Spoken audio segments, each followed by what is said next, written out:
राम राम राम राम राम राम मेरे राम राम राम राम राम राम मेरे राम राम राम राम राम राम मेरे राम राम राम राम राम राम मेरे राम राम राम राम।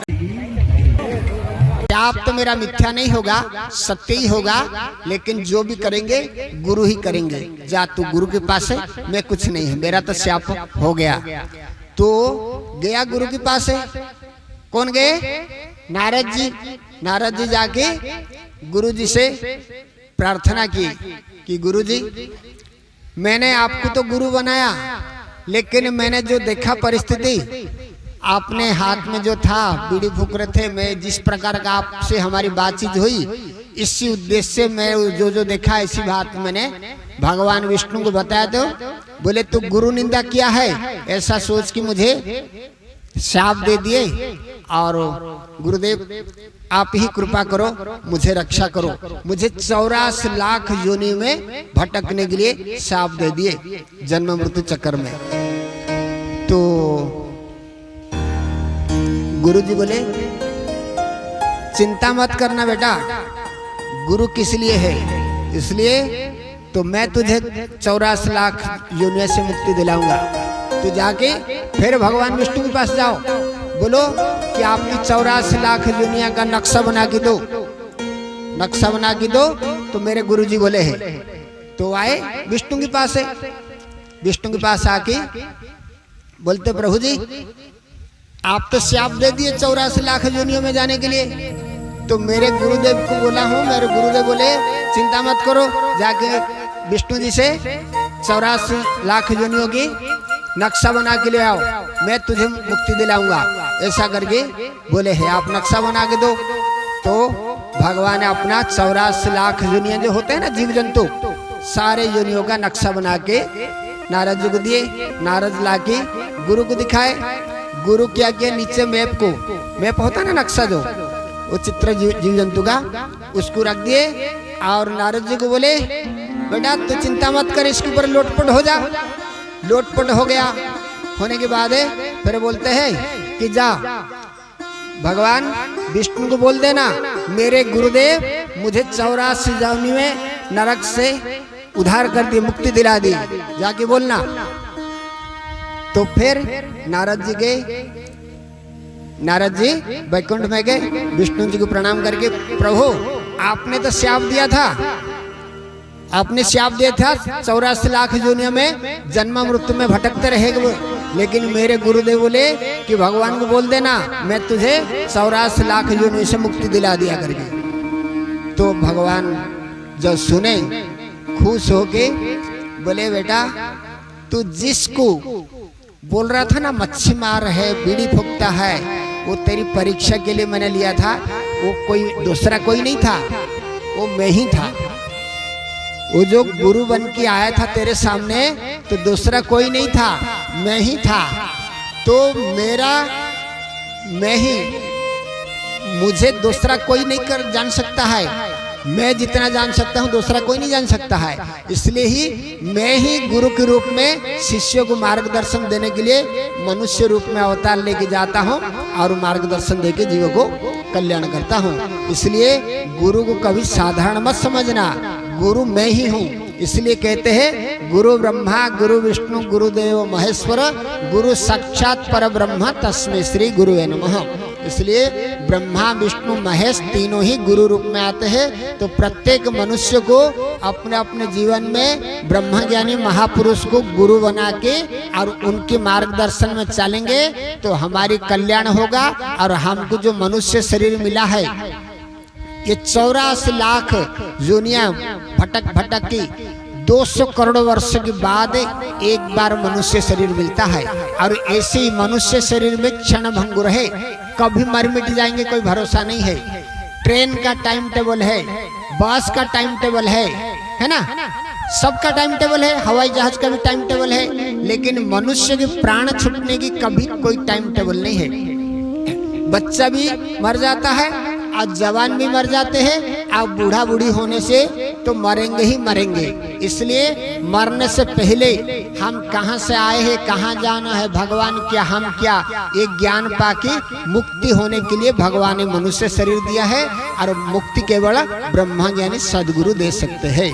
तो इसलिए तो आप लोग को समझ में आया होगा कि आप गुरु करना हो तो कोई महापुरुष ब्रह्मज्ञानी, तो इनको खोज के गुरु बना लो जीते जी, और निगुरा होके मरोगे तो फिर दोबारा कौन सा शरीर मिलेगा? घोड़ा, गधा, सांप, बिच्छू, केचुआ शरीर मिल जाएगा, बिच्छा शरीर मिल जाएगा, सांप शरीर मिल जाएगा, क्या मिल जाएगा, क्या भरोसा। इसलिए अगर गुरु जी से दीक्षा लेके अगर उनकी शरण में चला गया, भले ब्रह्म ज्ञान नहीं हुआ कि मुक्ति नहीं हुआ, तो फिर भी जब तक जीव को मुक्ति नहीं होता है तब तक गुरु पीछा नहीं छोड़ते हैं, तब तक मनुष्य पीछा नहीं छोड़ता है। बार बार उसको कोई ना कोई प्रेरित करके अपने शरण में ले जाते हैं और उसको मुक्ति दिलाने तक, जीव को ब्रह्म बनाने तक उनका वायदा रहता है। इसलिए आप लोग को निवेदन है, जैसे तैसे करके आज आपकी पुण्य वजह से यहाँ तक खींच के लाया है आपकी पुण्य। आज सत्संग सुन के समझ गए तो आगे के लिए ब्रह्म ज्ञानी सदगुरु को खोज के अपने जीवन में गुरु बना लो, गुरु की मार्गदर्शन में चलो, आपका भी कल्याण होगा, आपकी 21 पीढ़ी भी तर जाएंगे। ठीक है माता जी, थोड़ी बहुत अपने भाई लोग आ गए, थोड़ा कीर्तन करते हैं। चलो कुछ चलिए, भगवान का नाम लेने से पहले और थोड़े हास्य प्रयोग करेंगे। तो आप लोग है ना, कौन ज्यादा आवाज आता है? आप लोग की आवाज नहीं आता, मेरी आवाज कितना दूर दूर तक सुनाई पड़ता है, आप लोग की भी आवाज सुनाई पड़ना चाहिए ना। ठीक है, तो भाई लोग ज्यादा तेज बोलते हैं भगवान का नाम कि बहनों बोलती है? संख्या तो बहनों की ज्यादा है, बहनों की ज्यादा आना चाहिए, है ना, बहनों की ज्यादा आना चाहिए ना माता जी। हाँ, तो चलिए, बोलो सदगुरुदेव भगवान की। अच्छा, पहले बहनों बोलो, उसके बाद भाई, है ना, एक बार बहन एक बार भाई। बोलो सदगुरुदेव भगवान की जय। हेलो हेलो, भाई लोग बोलो, बोलो सदगुरुदेव भगवान की जय। अच्छा लगता है माता जी? हाँ, अच्छा लगता है ना। देखो, जो पुण्यात्मा होता है ना तो उनको समझ में आएगा और उनको अच्छा लगेगा, और जो पापी आत्मा होगा ना तो उनको तो बैठने से बोर लगेगा। अरे कब चीज वस्तु मिलेगा या कब खाना पीना प्रसाद मिलेगा, छुट्टी देंगे हम जाएंगे। क्योंकि हमारी शरीर में इसी जन्म का नहीं, कई करोड़ों जन्मों का पाप पुण्य भरा पड़ा है। हम जितना जन्म ले चुके हैं, सारे जन्म की हड्डी कट किया जाए तो पहाड़ छोटा पड़ जाएगा, सारे जन्म की आंसू इकट्ठ किया जाए तो समुद्र छोटा पड़ जाएगा। इतना जन्म का पाप पुण्य हमारे शरीर में है, और ये पाप पुण्य शरीर में होने के कारण से सुख और दुख भोगते हुए आज मनुष्य शरीर मिला है। इसी मनुष्य शरीर में भी सुख दुख भोगते हुए आगे बढ़ रहे हैं। लेकिन पुण्यात्मा होगा, सत्संग में आएगा, सत्संग सुन के अपने जीव का कल्याण के लिए मार्ग में चलेगा तो वो पुण्य उसको आगे बढ़ाएगा। लेकिन पापी आत्मा होगा तो इसी जगह पे आने को भी उसका इच्छा नहीं होगा, क्योंकि उसका पाप उसका पैर को जकड़ के रखेगा, आने नहीं देगा। क्योंकि पाप उसको कोई ना कोई बहाना बना देगा, आज ये काम है, वो काम है, वहां जाना है, वहां जाना करके बहाना बना के रुका देगा। ये पाप और पुण्य का खेल है। भगवान किसी का दुश्मन नहीं है, भगवान सबको समदृष्टि में देखते हैं। हमारी अपना अपना कर्म व्यवहार ही हमको समाज में और या धन रत्न में वृद्धि करता है, काम करते हैं। क्योंकि हम अगर आम की पेड़ लगाएंगे तो आम फलेगा, और केला के पेड़ लगाएंगे तो केला फलेगा।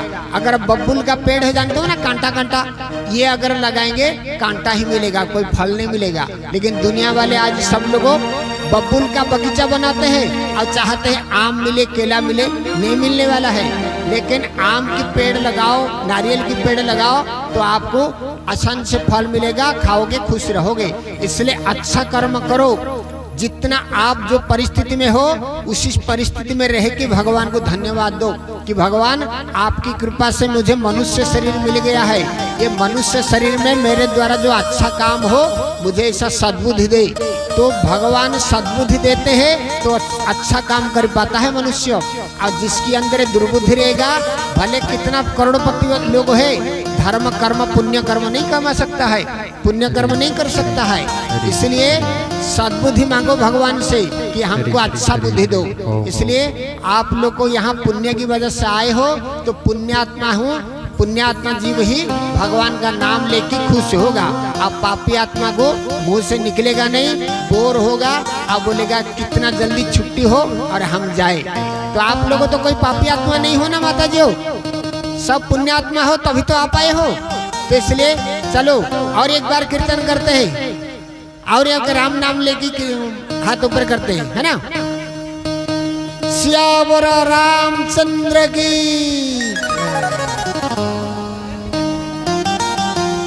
भज मन राम राम राम मेरे राम राम राम राम राम मेरे राम राम राम। हरि ओम हरि ओम हरि ओम हरि ओम हरि ओम हरि ओम हरि ओम हरि हरि ओम ओम हरि ओम हरि ओम हरि ओम हरि ओम हरि ओम हरि ओम। भज मन राम राम राम मेरे राम राम राम। भज मन राम राम। दोनों हाथ से ताली बजाएंगे। ताली बजाने से हाथ में जो कई प्रकार की शक्तियाँ होती हैं, एक्यूप्रेशर बोलते हैं। ताली ये धूप से ढकने के लिए ये लाया गया है, ठीक है। तो कोई भी बच्चा हो बड़े है, खुला सर में घूमता है ना, धूप के कारण से बुद्धि शक्ति कम हो जाता है, इसलिए उसी के लिए लाए हैं ये, ठीक है। दूसरा कुछ आप लोग को हमने तो सुनाया, जो भी गुरुजी से सुना है, लेकिन ये भी देंगे, उसके द्वारा आप लोग पढ़ के आप अपने ज्ञान पा लेना, ठीक है। ये एक हो गया।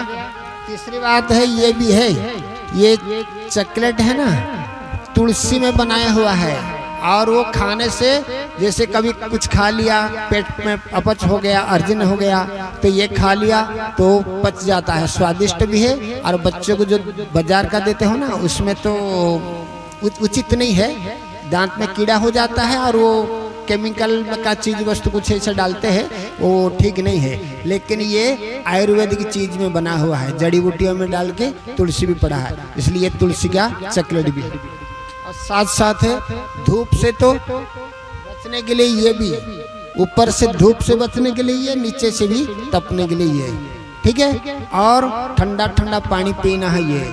और ये तो सब चीज वस्तु आपको पहले बता दिया था, ये जो कुछ नश्वर चीज मिलता है थोड़ी देर के बाद में दोबारा जरूरत पड़ता है, लेकिन जो अभी बोला जाता है ज्ञान की बात, और जो इसमें है ये कभी मिटता नहीं है, अक्षय रहता है, ठीक है। ये आप लोगों के लिए दिया गया। लेकिन इसकी महिमा बता देता हूँ। ये क्या है? कैलेंडर है, डेट वगैरह तो देखेंगे, टाइम टेबल, लेकिन साथ साथ ये बापू जी का जो चित्र है ना, ये सबसे बड़ा महत्वपूर्ण दिन है ना, चीज है। ये कैलेंडर का एक उदाहरण दे रहा हूँ। गुजरात में कुछ दिन पहले, आज की 30-35 साल की पहले की बात कर रहा हूँ, किसी व्यक्ति ने बापूजी से दीक्षा लिया हुआ था और लेके अपने दुकान धंधा चला रहे, जिंदगी गुजार रहा है। ऐसी स्थिति में क्या करते, एक सेठ दूसरे सेठ को, कपड़ा का व्यापारी था, कपड़ा का व्यापारी था, तो इसने क्या किया, तो दूसरा वो भी तो बापू जी के शिष्य था, लेकिन उसके प्रति जलसी भाव रखता था, द्वेष बुद्धि। तो किसी को सुपारी दिया, पैसा दे के उसको मारने के लिए जब दिया, वो व्यक्ति क्या किया, बंदूक को जेब में रख के छुपा के गया और दुकान में बैठा, कपड़ा जैसे खरीदते हैं ना, ग्राहक बन के गया और जाके ये क्या है सब पूछा। तो पहले से देख रहा था, कुछ लोग थे, चलो ये लोग जाने दो, कोई जा रहा है कोई आ रहा है, लेकिन थोड़ा सा फाका हुआ तो फिर अंदर गया, जाके कपड़ा देखा और वो देखा कोई तो है नहीं, अभी वही सेट है, तो उसको निकालूंगा करके निकलता था करने के लिए, लेकिन उसकी दुकान में ऐसा है कि टंगा हुआ था कैलेंडर, जब टंगा हुआ था वो उसके ऊपर नजर जाता था तो वहां से जैसे प्रत्यक्ष सामने बोलते हैं ना, बातचीत होता है ना, तो ये बाबा जी बोलते थे ये मेरा शिष्य है, उसको हाथ उंगली मत उठाना, आंख मत करके मत देखना, चला जा जैसा आया था चला जा, ऐसा करके प्रेरणा हुआ। 2 बार, तीसरी बार ऐसा हुआ वो वहां से वापस चला गया।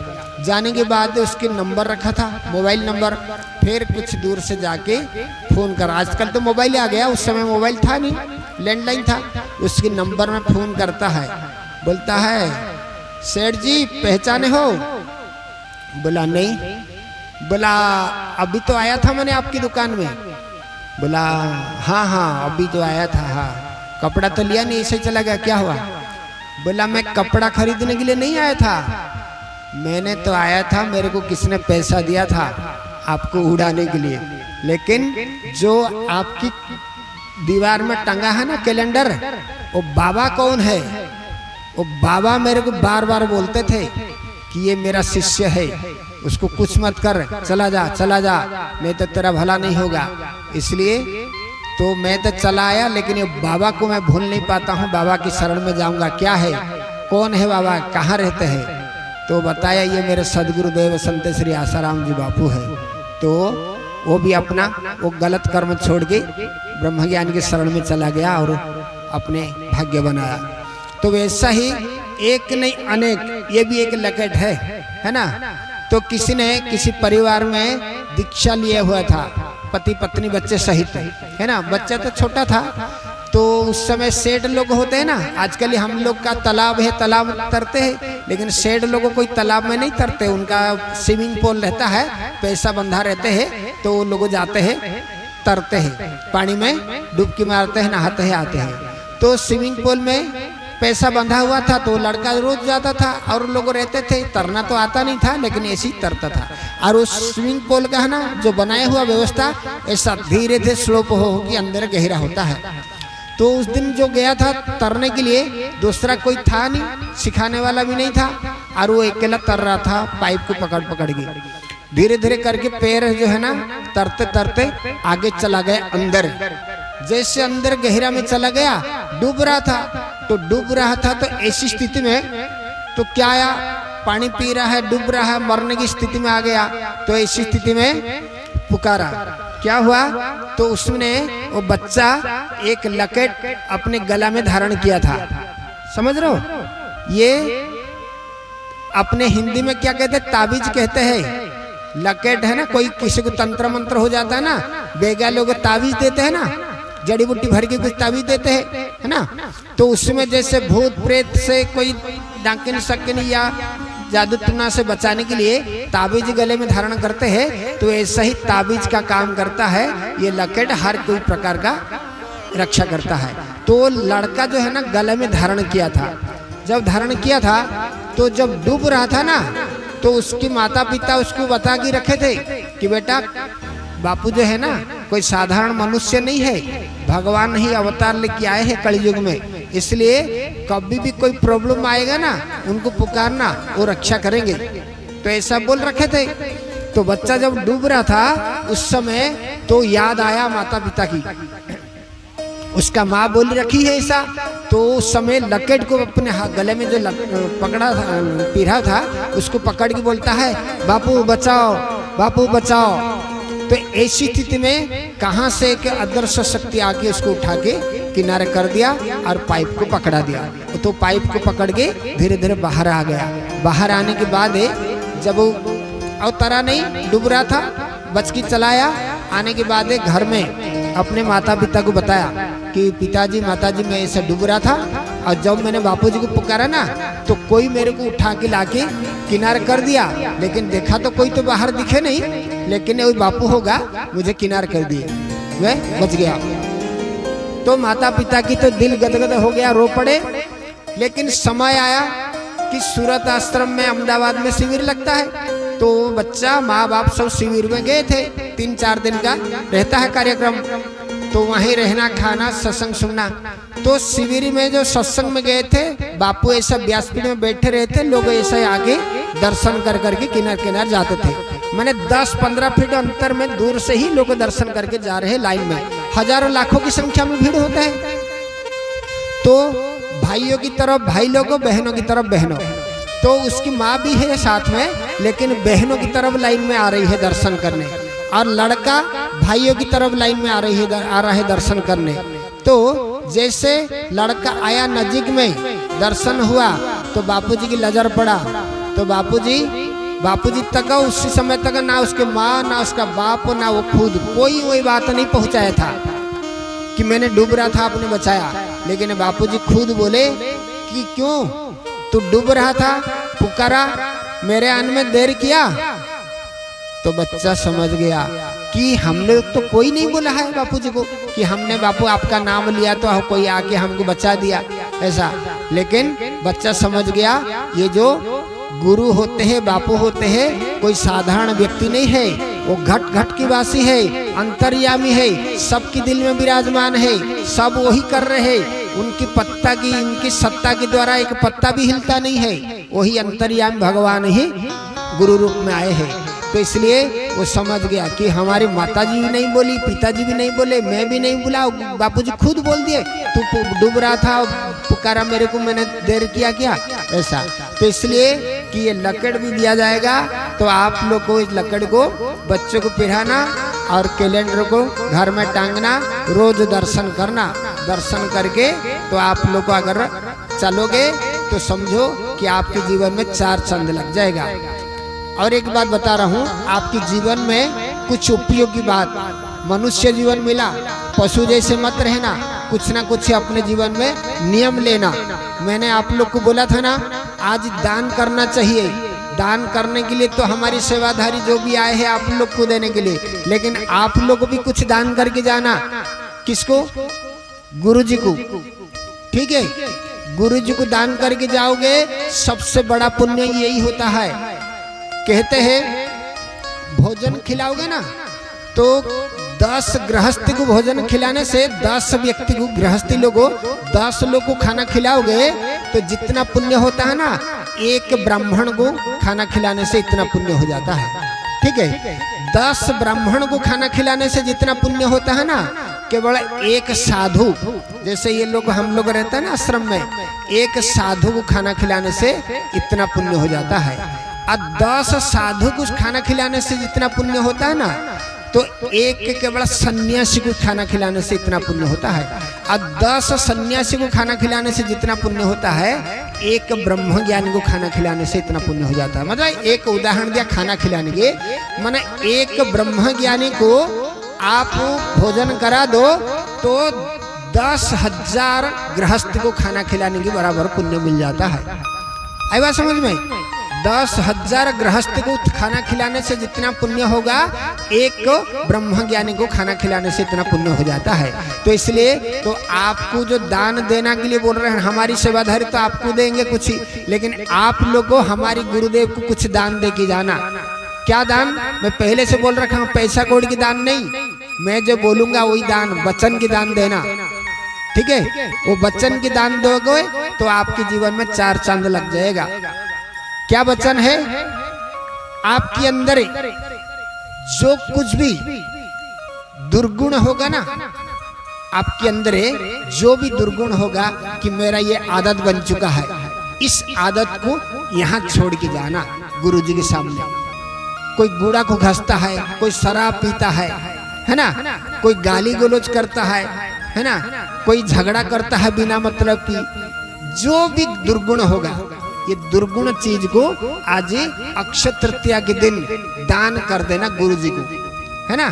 बोल देना कि मेरे पास ये दुर्गुण है, मैंने ये चीज को आपको दान कर दिया, आज से मैंने सद्गुण अपनाऊंगा। एक चीज होगा देना, एक चीज है ना लेना। मैंने आज ही लेने की कुछ नियम बताऊंगा, क्या लेना है आपके जीवन में, कुछ सद्गुण को अपनाना और दुर्गुण को त्यागना, ये 2 चीज ही देन लेन करेंगे। ठीक है, दुर्गुण तो समझ गए, मैं तो नहीं जानता हूँ। आप लोगों कोई शराब पीते होंगे, कोई मांस खाते होंगे, कोई गाली गलौज करते होंगे, कोई निंदा करते होंगे। निंदा चुगली मतलब सबसे बड़ा पाप है। जिसको निंदा करोगे ना वो तो व्यक्ति बेचारा खुशी में कहीं मौज में है, लेकिन आप उसका पाप को अपने सिर पे लाते हो। इसलिए किसी का निंदा नहीं करना चाहिए, हमेशा भगवान का नाम लेना चाहिए। हाँ, सबको सम्मान देना चाहिए।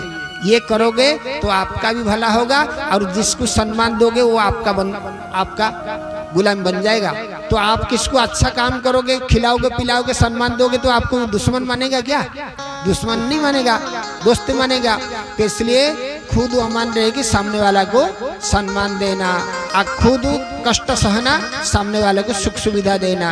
तो इस प्रकार का तो आप लोग को नियम लेना। तो एक तो जो भी दुर्गुण होगा आज ही छोड़ के जाना। कितने कई लोग मेहनत करते, खेती में मेहनत करते हैं, काटने तक, फिर मिंजाई करने तक, उसने पिसाई तक, फिर घर पे आता तो घर पे बनाने तक, बन के फिर थाली में आ गए आपकी तक। तो आप ऐसे ही डायरेक्ट खा लेंगे तो सारे पाप आपके सिर पे जाएगा। इसलिए कभी भी ऐसा नहीं खाना। जो भी आता है आपकी पास प्रसाद थाली में, उसको क्या करना? भगवान को अर्पण करना। हे भगवान, आपकी कृपा से मुझे जो भी मिला है वो प्रसाद है, तो ये प्रसाद पहले भोग लगाता हूँ, भोग लगाएंगे प्रसाद होगा। जो भी चीज आया है मेरे पास है, मैं पहले आपको भोग लगाता हूँ, ये प्रसाद हो जाएगा, वो प्रसाद में ग्रहण करूंगा। ऐसा कहेंगे तो पहले भगवान को। अगर मंत्र आता तो ठीक है, मंत्र नहीं आता तो खाली जल हाथ में लेना, ऐसे 3 बार घुमा देना, प्रभु मेरे को मंत्र नहीं आता है इसलिए तेरा तुझको अर्पण क्या लागे मेरा, ऐसा कह सकते हो, है ना। और तो मंत्र तो आता है मंत्र, हरि दाता हरि भोक्ता हरि अन्न प्रजापति हरि सर्व शरीरेस्तु भुक्ते भुंजयते हरि अन्न ब्रह्मा रस विष्णु भोक्ता देवो जनार्दनम एवं ध्यात्मा तथा ज्ञात्मा अन्न दोषो न लिप्यते। ये मंत्र हो गया। फिर 5 देवता रहते हैं हमारे अंदर, वो 5 लोग को भोग लगाना है, 5 आहुति देना है। ओम पानाय स्वाहा, ओम अपानाय स्वाहा, ओम उदानाय स्वाहा, ओम व्यानाय स्वाहा, ओम समानाय स्वाहा। 5 प्राण रहते हैं हमारे अंदर, वो 5 देवता को हम भोग लगा रहे हैं। पेट तो आपका भरेगा और भगवान को भोग लग गया, प्रसाद हो गया, आप पुण्यात्मा हो गए। ठीक है, ये बात कर सकते हो ना? ठीक है, तो ये एक वचन ले लो। और छोटे मोटे बोल लेता हूँ व्यवहार की बात। आप सब लोग को, हिंदू लोगों के नाते तिलक करना। जिसका तिलक, आप अपने बड़े बड़े हो, अपने बच्चों को भी सिखाना तिलक लगाने के। तिलक लगाने से ज्ञान तंतु खुलता है, इसलिए सभी लोगों, बच्चे बड़े बूढ़े सब लोग को तिलक लगाना चाहिए। ठीक है, और बच्चों को सिखाता हूँ, आप लोगों को सिखाऊंगे तो अगर वो सिखा देता हूँ। उठने के बाद सोने से पहले भगवान को प्रार्थना करके सोना, हे भगवान मेरे द्वारा जो कुछ ही अच्छा काम हुआ वो आपकी सत्ता से हुआ। क्योंकि भगवान कहते मेरे सत्ता बगैर एक भी पत्ता भी हिलता नहीं, मेरे सत्ता बगैर एक पत्ता भी हिलता नहीं है। इसलिए आपकी कृपा से, आपकी सत्ता से ही मैंने जो किया, अच्छा काम किया तो आपकी द्वारा ही हुआ है। और मेरे द्वारा कुछ गलती हो गया जाने अनजाने में, क्योंकि मेरे को पता नहीं है, लेकिन मन इंद्रियों की गुलाम बन गया मैंने। मेरा मन कहा, आंख कहा चल बढ़िया किसी का आम फल रहा है, पक्का दिख रहा है, उसको जा तोड़ के ले आओ। चोर हुआ, चोरी करना तो चोरी हुआ ना, और चोरी किया तो फिर क्या गया आएगा, पड़ोसी लोग मारेगा पीटेगा। तो कोई किसी को ऐसे जाने अनजाने कोई गलतियां हो जाता है। तो जो भी मेरे द्वारा गलती हुआ तो मेरे मन इंद्रिय की द्वारा गलती हो गया है, उनके गुलाम बन गया मैंने, इसलिए मेरा को माफ कर देना, क्षमा कर देना। और ये पाप जो हुआ, पुण्य भी हुआ, जो कुछ हुआ सब आपकी चरण में अर्पण करके मैंने आपकी गोदी में विश्राम करता हूँ। ऐसा करके पहले रात को बोल के सोना। जितना घंटा सोगे भगवान का नाम लेना, जो भी आपको अच्छा लगता है, जिसका नाम आपको अच्छा लगता है। हिंदू धर्म में कई सारे नाम है जो आपको अच्छा लगता है ना। कितना सारे लाखों करोड़ों नाम होता है ना, आप लोग जानते होंगे नाम, राम कृष्ण गोविंद गोपाल इत्यादि सब। जो भी आपको अच्छा लगता है उसी नाम लेते लेते, श्रद्धा जिसके प्रति है वो नाम लेते लेते सो जाना। सोगे तो आप 6 घंटा की 2 घंटा आपका शरीर आराम मिलेगा, लेकिन इतना घंटा आपका जप हो जाएगा।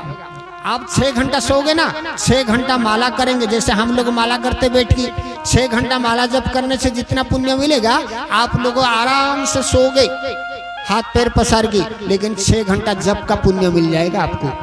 ठीक है, तो आप पुण्यात्मा धर्मात्मा हो जाओगे।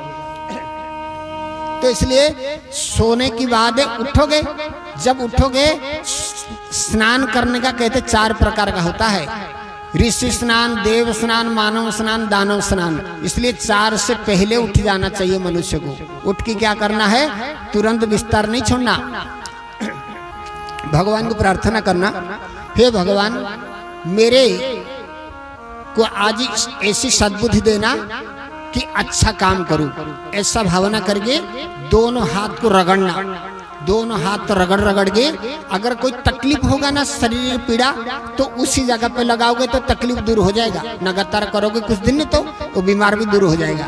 लेकिन कोई तकलीफ नहीं होगा तो कोई बात नहीं, चेहरा पे घुमा देना, ओम ओम ओम मम आरोग्य शक्ति जाग रही, ऐसा करके पहले चेहरा में घुमाकर फिर आंखें खोलना और हाथ को देखना। कराग्रे वसती लक्ष्मी, कर मध्ये सरस्वती, कर मूले तु गोविंद, प्रभाते कर दर्शन।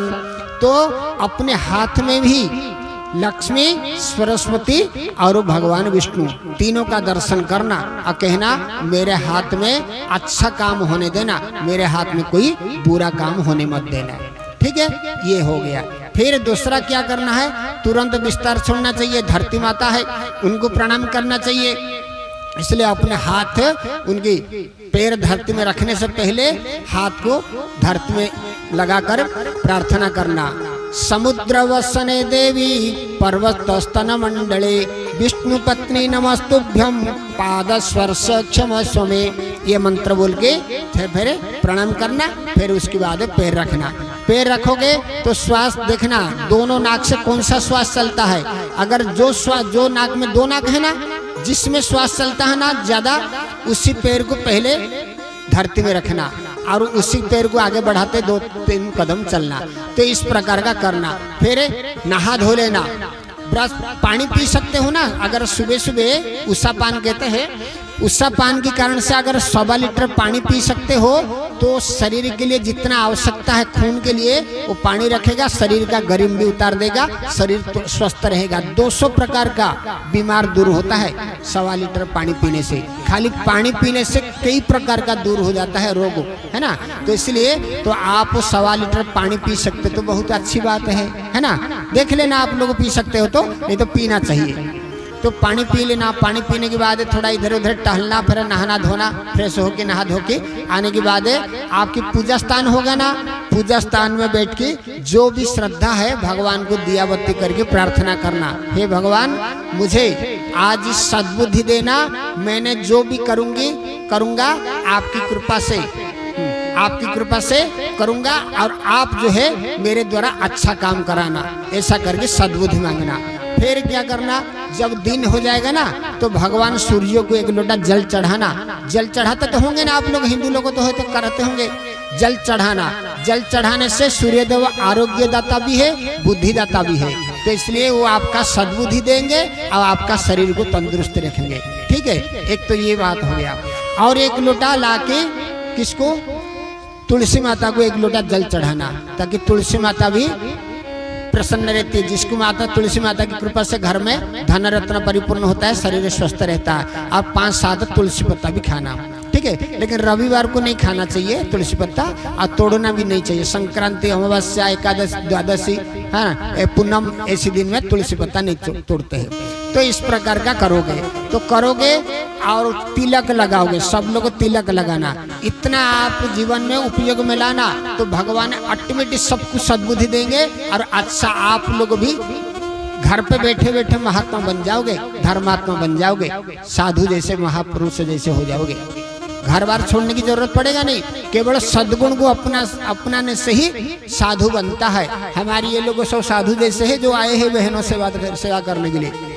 जितना लोग हमारी आए हैं ना, वापस से दीक्षा लिए है ना, उसको हम साधक कहते हैं। साधु, संत, सदगुरु, इसमें क्या क्या अंतर होता है बताता हूँ। पहले बोला था साधु मतलब जो साधना करते हैं। कौन? जो ये लोग भी गृहस्थ में रहते हैं, घर में रह के बापू से दीक्षा लेके मंत्र जप करते हैं। आप लोग को देने के लिए आए हैं, जाते हैं, लोगों को प्रचार प्रसार करते, भजन कीर्तन कराते हैं, ये लोग साधना करते, ये लोग होते साधु। राम मेरे राम राम राम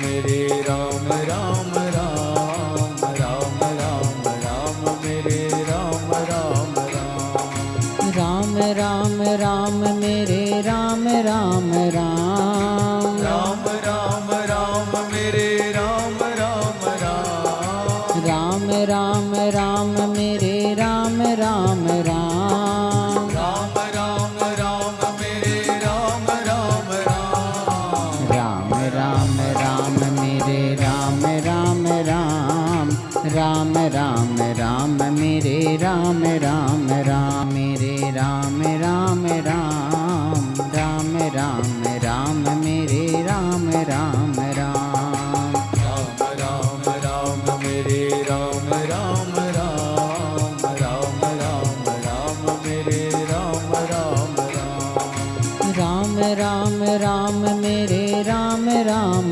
राम राम राम राम मेरे राम राम राम राम मेरे राम राम राम राम राम राम मेरे राम राम राम राम मेरे राम राम राम राम मेरे राम राम राम राम राम राम मेरे राम राम राम राम राम मेरे राम राम राम राम मेरे राम राम राम राम मेरे राम राम राम राम राम राम मेरे राम राम राम राम मेरे राम राम राम राम मेरे राम राम राम राम राम मेरे राम राम राम मेरे राम राम राम राम राम मेरे राम राम राम मेरे राम राम राम मेरे राम राम राम राम राम राम मेरे राम राम राम राम मेरे राम राम राम राम मेरे राम राम राम मेरे राम राम राम राम राम राम मेरे